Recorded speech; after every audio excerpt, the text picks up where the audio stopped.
Yan mga kabahag, bali nabuksan natin si CVT natin yan. Ganyan siya kadumi. Ayan nyo. Oh, grabe oh.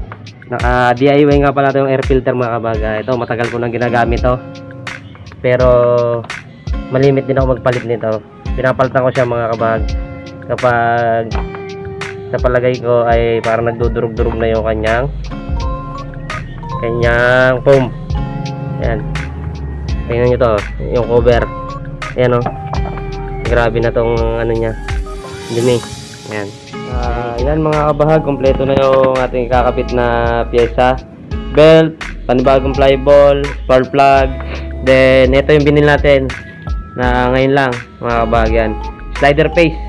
Kasi log na slider face natin kaya may ingay na yung ating panggilid pagkalo na pag naka-minor. Sana tayo, maglilinis na uli ako ng panggilid. Then, update ko lang kayo mga kabahag.